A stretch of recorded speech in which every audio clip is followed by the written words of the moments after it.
سے دنیا بتانا چاہتا ہے کہ اگر کوئی بیٹی کی آبرو پر آنکھ اٹھائے گا تو وہاں پر ذات نہیں دیکھی جائے گی، وہاں پر بیٹی کو بیٹی سمجھ کے بچایا جائے۔ ہم اپنے بادشاہ کا نام کیسے لیتے؟ سنیں اور اسے سبق سمجھ کے سنیں، یاد کر کے لے کے جائیں۔ اورنگزیب عالمگیر جسے کہتے ہیں نا کہ وہ کٹر تھا، اس نے گردنیں کاٹ کر کے لوگوں کو مسلمان بنایا۔ خدا کی قسم اگر تلوار کے ذریعے مسلمان بنانا ہوتا تو بھارت میں کوئی غیر مسلم نظر نہیں آتا۔ ہمارا اتہاس پڑھیے، وہ بنارس کا پنڈت جس کی بیٹی صبح صبح اسنان کے لیے نہر ندی میں گئی، اور وہاں کا جو اس وقت کا اس علاقے کا جو کوتوال تھا اس کا نام ابراہیم تھا، وہ سیر کے لیے نکلا ہوا تھا، پنڈت کی بیٹی پہ نظر پڑ گئی۔ وہ حسن کی ملکہ تھی، اس کی نیت خراب ہو گئی، اپنے دربار میں آیا، آنے کے بعد کہا میں نے ایک لڑکی کو نہاتے دیکھا، وہ لڑکی کس کی یہ پتہ کرو۔ جب پتہ کیا گیا تو بنارس کے پنڈت کی بیٹی تھی۔ سنیں میری بات، بنارس کے پنڈت کی بیٹی تھی۔ اس نے کہا پنڈت کی بیٹی ہے، کہا کہ اس کے گھر میرا پیغام بھیجو۔ اسے میں نے بلایا، کوتوال کے سپاہی گئے پنڈت کے گھر، کہا تمہیں کوتوال نے بلایا گئے۔ پنڈت آیا، کہا کیا بات ہے مہاراج؟ نام ابراہیم تھا، کہنے کو مسلمان تھا، کہنے لگا میرا تیری بیٹی پہ دل آ گیا ہے، اپنی بیٹی کو دلہن بنا کر کے میرے گھر شرافت سے بھیج دے۔ ایک باپ کے لیے کوئی یہ چھوٹا تانا تھا؟ وہ یار کیا اس دن کے لیے باپ نے بیٹی کو پالا تھا کہ کوئی گھر سے نکلتے بیٹی کو دے کے اس پہ نظر جما کے اس کی عزت کا بھوکا بن جائے؟ پیر کانپ گئے پنڈت کے، ہانپتا کانپتا گھر پہنچا، مختصر انداز میں بیان کر رہا ہوں، ہانپتا کانپتا گھر پہنچا۔ بیٹی نے کہا بات کیا ہے؟ کہا بیٹی جب تو اسنان کے لیے ندی پہ گئی تھی تجھ پہ کوتوال ابراہیم کی نظر پڑ گئی، بیٹی وہ تجھے اپنی دلہن بنانا چاہتا ہے۔ بچی نے اتنا سنا اللہ اکبر، آنکھ میں آنسو آ گئے۔ بچی پنڈت کی تھی، پریشان ہو گئی، باپ کو روتے دیکھا، بچی سے پنڈت کہنے لگا بیٹی کیا کیا جائے؟ کہا بچی کوئی راستہ نکل آئے گا۔ پنڈت انتظار کرتا ہے راستے کا، پھر پیغام آ گیا پنڈت تجھے پھر بلایا ہے۔ پنڈت کو پھر کوتوال نے بلایا، بلانے کے بعد کہا میں نے تجھ سے کیا کہا تھا؟ سن فلاں دن میرا ڈولا فلاں دن تیری بیٹی کا ڈولا میرے دروازے پہ آنا چاہیے۔ جب اتنی بات بچی کے باپ سے کہی گئی، پنڈت کی آنکھ میں آنسو روتا ہوا گھر آیا، کہا بیٹی بادشاہ کوتوال کا کہنا یہ ہے کہ اگر تو نے بیٹی کا ڈولا نہیں بھیجا تو پورے خاندان کو قتل کر دیا جائے گا۔ پنڈت کہنے لگا بیٹی ہمارے پاس صرف ایک ہی راستہ ہے۔ کہا بابا کون سا راستہ؟ کہا چل دونوں مل کر کے دریا میں چھلانگ لگا دیتے ہیں، جان دے دیتے ہیں، جان چلی جائے گی عزت تو محفوظ رہ جائے گی۔ جب پنڈت نے اتنی بات کہی تھی، بچی نے کہا جائیے بابا آپ کوتوال کے پاس جائیے، اس سے جا کر کے کہیے اکلوتی بیٹی ہے، عزت سے رخصت کرنا چاہتا ہوں، مہربانی کر مجھے کچھ دن کا موقع دے دے۔ جب یہ سنا پنڈت نے کہا بیٹی تو کیا کرے گی؟ کہا بابا جتنا کہا ہے اتنا کیجیے۔ پنڈت کوتوال کے دربار میں گیا، کہا کوتوال مجھے موقع چاہیے، اکلوتی بیٹی ہے، 1 مہینے کا وقت دے دیجیے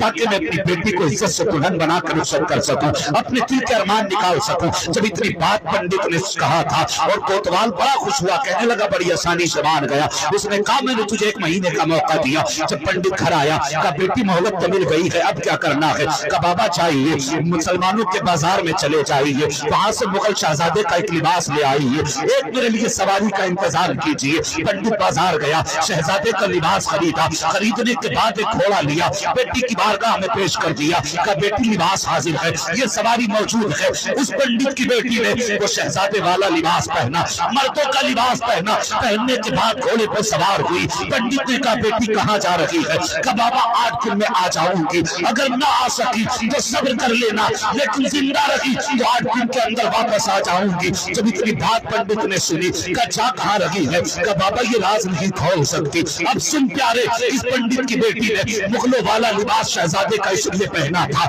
کہ ہر جمعے کے دن اورنگزیب عالمگیر دہلی کی جامع مسجد پر دروازے پر کھڑے ہونے والے فریادوں کی فریاد سنا کرتے تھے، ضرورت مندوں کی ضرورت سنا کرتے تھے۔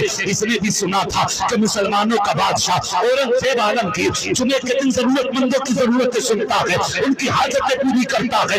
یہ سوچ کر کے اس نے بنارس سے دہلی کا سفر شروع کیا ہے، اور سفر کر کے جب دہلی میں پہنچی تھی، جمعے کا دن تھا، ضرورت مندوں کی بھیڑ لگی تھی مسجد کی پیریوں کے آگے، یہ بھی جا کے گردن جھکا کے کھڑی ہو گئی۔ ادھر سے اورنگزیب عالمگیر باہر نکلے، کوئی کہتا تھا مجھے پیسے کی ضرورت ہے، کہ اس کی ضرورت لکھی جائے، کوئی کہتا تھا بیٹی کا نکاح کرنا ہے، آپ کہتے ہیں اس کی بھی ضرورت لکھی جائے، کوئی کہتا مجھے فلاں نے ستایا ہے، آپ کہتے ہیں اس کی بھی ضرورت لکھی جائے۔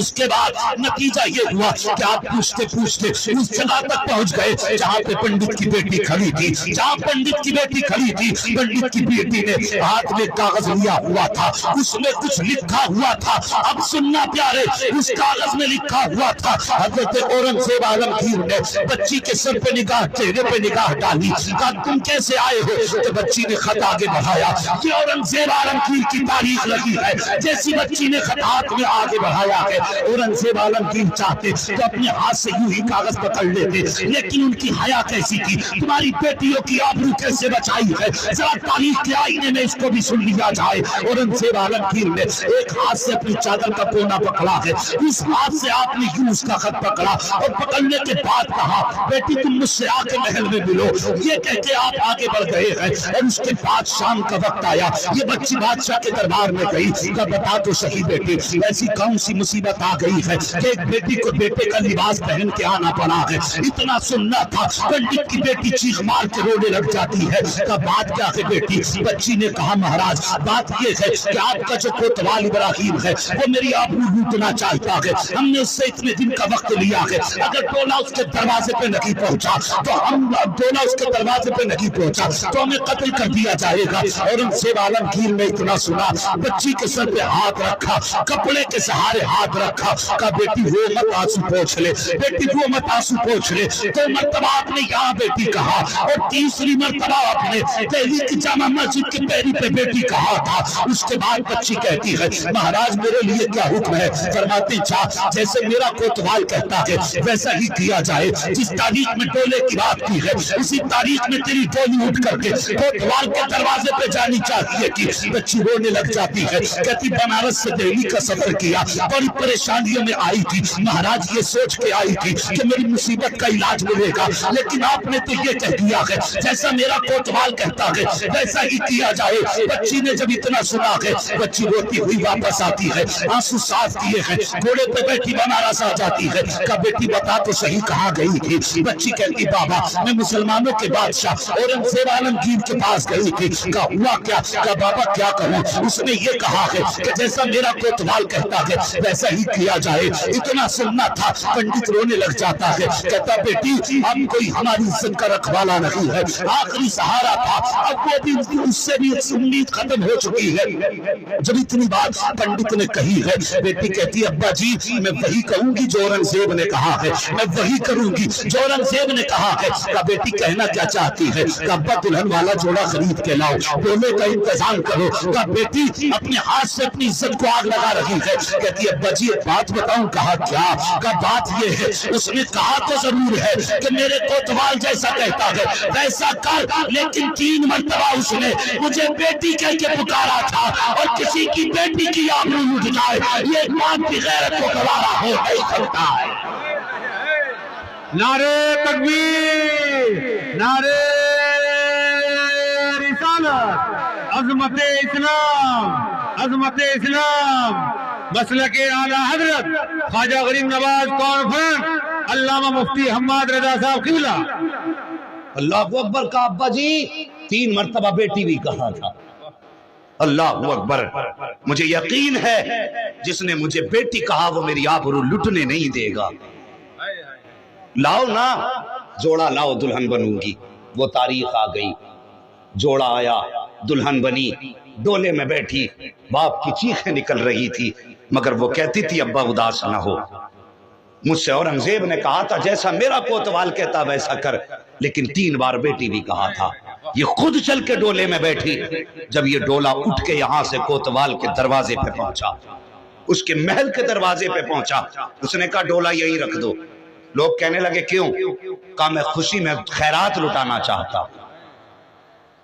سن رہے ہیں نا میری بات؟ اللہ سلامت رکھے. کہا میں خوشی میں خیرات لٹانا چاہتا ہوں. اس نے تشت میں سونے کے سکے رکھ رکھے تھے اور بکھیرنا شروع کر دیے. لوگ لوٹتے جاتے, دعائیں دیتے جاتے. اللہ اکبر. انہی لوٹنے والوں میں, انہی پیسے اٹھانے والوں میں ایک ایسا شخص بھی نظر آیا جو بظاہر لباس سے تو فقیر لگ رہا تھا, پھٹا ہوا لباس تھا, اوپر سے پیبند والی چادر پڑی تھی. آ کے اس نے بھی اس کوتوال کے آگے ہاتھ پھیلا دیا. کہا مجھے بھی کچھ بخشش دی جائے. اس نے کہا نیچے اتنے سکے پڑے ہیں, تو مجھ سے ہاتھ میں کیوں لے رہا ہے؟ کہنے لگا کوتوال میں بڑا الگ قسم کا آدمی ہوں, میں کوئی عام فقیر نہیں ہوں, میں پھینکے ہوئے سکے نہیں اٹھاتا, مجھے ہاتھ میں پیسے دیے جائے. جب اتنی بات آنے والے نے کہی تھی, کوتوال کہنے لگا بڑا ضدی فقیر ہے. کہا ہاں صاحب کچھ بھی سمجھو, ہم نیچے کے سکے نہیں اٹھاتے, اپنے ہاتھ سے کیجیے. جیسی کوتوال نے اپنے تشت میں ہاتھ ڈالا, مٹھی بھر کے اشرفی اٹھائی اور آنے والے کے ہاتھ کی طرف ہاتھ بڑھایا. آنے والے نے کلائی تھامی, وہ کلائی تھامنے کے بعد جیسی چہرے سے چادر ہٹائی, وہ کوئی عام چہرہ نہ تھا, اورنگزیب عالمگیر کا چہرہ تھا, وقت عائشہ کا چہرہ تھا. چادر پھینک کے کہا ظالم بتا تو صحیح, تو کیا سمجھتا ہے میں دہلی میں بیٹھا ہوں تو جو چاہے گا کر لے گا؟ اللہ اکبر. فوراً آپ کے کہنے پر اس کوتوال کو گرفتار کیا گیا اور اس کے ساتھ یہ سزا دی گئی کہ اس کو 2 ہاتھیوں میں باندھا گیا, ایک پیر ایک ہاتھی میں, دوسرا پیر دوسرے ہاتھی میں, اور اعلان کیا اورنگزیب نے کہ آج اورنگزیب دنیا بتانا چاہتا ہے کہ اگر کوئی بیٹی کی آبرو پر آنکھ اٹھائے گا تو وہاں پر ذات نہیں دیکھی جائے گی, وہاں پر بیٹی کو بیٹی سمجھ کے بچایا جائے. نعرے تکبیر, نعرے رسالت, عظمت اسلام, خواتین اسلام, نعرے تکبیر. اللہ اکبر. آپ نے اس کو یہ سزا دی. بچی باہر نکلی, نکل کے کہنے لگی مہاراج آپ کا شکریہ, آپ نے ہماری عزت بچائی. تو اورنگزیب عالمگیر نے کہا تھا بیٹی یہ احسان نہیں, ہر باپ کا فرض ہوتا ہے بیٹی کی عزت کی حفاظت کرے. ہم نے تو تمہاری بیٹیوں کو اپنی بیٹیاں سمجھا. اللہ اکبر. جب نکلے نا, بچی کہنے لگی مہاراج میرے گھر چلیں, آپ نے عزت بچائی, میرے گھر چلیں. اورنگزیب عالمگیر کہنے لگے بیٹی پیاس بڑی تیز کی لگی ہے, مجھے پانی پلا دے. تو بچی کہنے لگی کچھ کھا لیں. فرمانے لگے نہیں بیٹی, جس دن سے تو میرے پاس سے آئی ہے اور تو نے اپنا دکھ بیان کیا تھا, اس دن میں نے قسم کھائی تھی کہ اس دن تک پانی نہیں پیوں گا جب تک اس بیٹی کے ساتھ انصاف نہیں کر دوں. اللہ اکبر. فرماتے ہیں جب سے تو میرے پاس سے آئی ہے بیٹی, میں نے اس دن سے پانی نہیں پیا. بچی کہنے لگی مہاراج مجھے پتا تھا کہ تم مسلمانوں کے سلطان ہو, میں نے اپنے گھر میں آپ کے لیے ایک الگ جگہ نماز کے لیے تیار کی ہے. واہ واہ واہ واہ. پنڈت کی بیٹی نے کہا مجھے پتا تھا بابا تم آؤ گے, میں نے آپ کے لیے الگ جگہ تیار کی تھی, چلے میرے گھر. اورنگزیب عالمگیر آئے, اس نے ایک چبوترا بنایا تھا مٹی کا اونچا کر کے, اس کو صاف کر کے رکھا تھا. وہیں پر اورنگزیب عالمگیر نے شکریہ کے سجدے ادا کیے. اللہ اکبر. جب سجدے ادا کیے نا تو پنڈت نے اسی وقت اورنگزیب عالمگیر کے نام سے اس جگہ پہ مسجد تعمیر کرائی. آج بھی وہ مسجد بنارس میں موجود ہے, آج بھی اس مسجد کا متولی پنڈت کے خاندان کا ہوتا ہے. یہ ہمارا دور رہا ہے. آج ہماری بیٹیوں کے برقع اتروانے والوں, تمہیں حیا تک نہیں آئی, اور تم نے کس کی بیٹی کے سر سے دوپٹے اتار دیے؟ جس کی بارگاہ میں حاتم بن طائی کی بیٹی لائی گئی, اس کے سر پہ دوپٹہ نہ تھا. میرے حضور نے مزمل والی چادر ڈال کے کہا تھا بیٹی بیٹی ہوتی ہے, چاہے وہ مومن کی بیٹی ہو چاہے کافر کی بیٹی. تمہیں حیا تک نہیں آئی؟ ہم نے بیٹیوں کو کیسے عزتیں دی ہیں. خدا را یہ ظلم نہ کرو, ورنہ یاد رکھو ہر ظلم کا ایک دن انت ہوتا ہے. اور جب ظالموں کی رسی کھینچی جاتی ہے, پھر کوئی بچانے والا, زور سے بولیں, بچانے والا اتنی زور سے بولو دنیا کو پتا چلے حضور کے غلام جاگ گئے ہیں. بچانے والا نہیں ہوتا ہے. اپنے بڑھتے قدموں کو روکو اور ہماری بیٹیوں کی آبرو کی طرف نگاہیں نہ اٹھاؤ، ورنہ تم جانتے نہیں خدا کی قسم یہ قوم بھی زندہ، اس قوم کا مذہب بھی زندہ ہے، اس قوم کا قرآن بھی زندہ ہے، اس قوم کا رسول بھی زندہ ہے، اس قوم کا خدا بھی زندہ ہے. ہم کوئی لاوارث نہیں ہے. جیسا چاہو ہماری بیٹیوں کو ٹارگیٹ کر دو. خدا کی قسم ہمارا رسول ایسا ہے کہ خنجر چلے کسی پہ تڑپتے ہیں ہم امیر، سارے جہاں کا درد ہمارے جگر میں ہے. ہاں یہ مت سمجھنا ہمارے حضور کو خبر نہیں، حضور کی ذات تو بہت بڑی ہے. بس تھوڑی دیر اور برداشت کریں. بہت اچھا آپ سن رہے ہیں، بس قبلہ دعائیں چاہیے. میں ایک بات بتانے لگا ہوں. اللہ والوں کی محفل میں آ کے بیٹھے ہو، ان سے سچی یاریاں کر لو، ان سے سچی دوستی کر لو. ایک بزرگ ہوئے ہیں علامہ خواجہ بہاؤالدین نقشبندی رحمت اللہ تعالی علیہ، بخارے کے رہنے والے تھے. جب بخارے کے رہنے والے، اور آپ نے دیکھا ہوگا ولیوں کی تو الگ ہی شان ہوتی ہے نا. جب وہ کہیں سے گزرتے ہیں کوئی بتائے نہ بتائے عاشقوں کا ہجوم لگ جایا کرتا ہے. سرکار مفتی اعظم کسی اجنبی جگہ سے بھی جاتے تھے نا تو لوگوں کو خوشبو بتا دیتی تھی کہ اعلیٰ حضرت کا بیٹا گزر کے جا رہا ہے. ہاں، اور نہیں دیکھا کہ تاج الشریعہ اگر کسی گلی سے گزرتے یا کسی شہر سے گزرتے تو کوئی اعلان نہیں ہوتا تھا، کوئی خبر نہیں ہوتی تھی. آپ کے آنے کی دیر ہوتی تھی، عاشقوں کی بھیڑ لگ جایا کرتی تھی. تو یہ اللہ والوں کی الگ شان ہوتی ہے. جب وہ چلتے ہیں نا تو اللہ کی رحمتیں آواز دیتی ہیں، اٹھو دیوانوں ہمارا محبوب گزر کے جا رہا ہے. پھر جب اس کی صدائیں آتی ہیں تو پھر کیا ہوتا ہے، پھر عاشقوں کی بھیڑ لگ جاتی ہے. خواجہ بہاؤالدین نقشبندی رحمت اللہ تعالی علیہ، آپ ایک بستی سے گزر کے جا رہے تھے. ایک بستی سے آپ گزر کے جا رہے تھے نا تو کچھ لوگوں نے دیکھا حضرت جا رہے ہیں تو بھیڑ لگ گئی مریدوں کی. گھیر لیا، بیٹھا لیا، جنگل میں ہی بیٹھا لیا حضرت کو. بستی کے باہر چاروں طرف سے گھیر کے کھڑے ہو گئے. اتفاق سے اسی راستے سے غیر مسلم لڑکی گزر کے جا رہی تھی. سمجھ گئے؟ سمجھ گئے نا میری بات؟ غیر مسلم لڑکی گزر کے جا رہی تھی. اس بچی نے لوگوں کی بھیڑ دیکھی. بچے ہوتے ہی عجیب ہے نا، کہیں بھی اگر بھیڑ دیکھے تو یہ کوشش کرتے ہیں یہ لگی کیوں ہے، یہاں پہ اتنے لوگ کیوں ہیں. اس نے ایک ہاتھ پکڑ کے کہا چاچا کا بیٹی بولو یہ بھیڑ کیوں ہے؟ انہوں نے کہا یہ مسلمانوں کے پیر آئے ہوئے ہیں. واہ واہ واہ، مسلمانوں کے پیر آئے ہوئے ہیں. زور سے مسلمانوں کے پیر آئے ہوئے ہیں. بچی کہنے لگی بیٹے بابا جی یہ پیر ہوتے کون ہیں؟ کہنے لگی بیٹے ہم تمہیں کیسے بتائیں پیر کون ہوتے ہیں، جاؤ وہ وہاں بیٹھے ہیں انہی سے جا کے پوچھ لے. کیا بات ہے. بچی لوگوں کو ہٹاتے ہوئے خواجہ بہاؤالدین نقشبندی کی بارگاہ میں پہنچ گئے. دیکھ کے کہنے لگی بابا جی آپ پیر ہو؟ فرمانے مسکرا کے فرمانے لگے جی. بچی کہنے لگی بابا بتاؤ گے پیر کون ہوتے ہیں؟ تو اب ہر سنی بولے گا سبحان اللہ. خواجہ بہاؤالدین کا جواب سنیں. بچی نے کہا بابا یہ پیر کون ہوتے ہیں؟ تو خواجہ بہاؤالدین بخاری رحمت اللہ تعالی علیہ کہتے ہیں بیٹی پیر وہ ہوتے ہیں جو مصیبت کی گھڑی میں کام آیا کرتے. پیر وہ ہوتے ہیں جو مصیبت کی گھڑی میں کام آیا کرتے ہیں.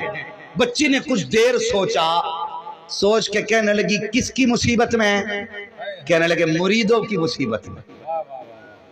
تو بچی کہنے لگی بابا پھر مجھے بھی مرید کر لو، مصیبت تو کسی کو بھی آ سکتی ہے نا. مسکرا کے کہنے لگے بیٹی مرید وہی ہوتا ہے جو ہمارے مذہب کا ہوتا ہے. بچی نے کہا آپ کے مذہب کے لیے کیا کرنا پڑے گا؟ کہنے لگے میرے حضور کا کلمہ پڑھنا پڑے گا. اللہ اکبر. یہ اللہ والوں کی میٹھی باتیں تھیں جن کے لہجے سے لوگ مسلمان ہو جایا کرتے تھے، جن کی باتوں سے لوگ کلمہ پڑھ لیا کرتے تھے. بچی کہنے لگی بابا پھر مصیبت تو کسی کو بھی آ سکتی ہے نا، پھر مجھے بھی مسلمان کر کے مرید بنا لے. آپ نے کلمہ پڑھایا، بچی کو مرید کیا. بچی جانے لگی، کہنے لگی بابا وعدہ تو سچا ہے نا تیرا، مصیبت کے وقت کام تو آؤ گے نا؟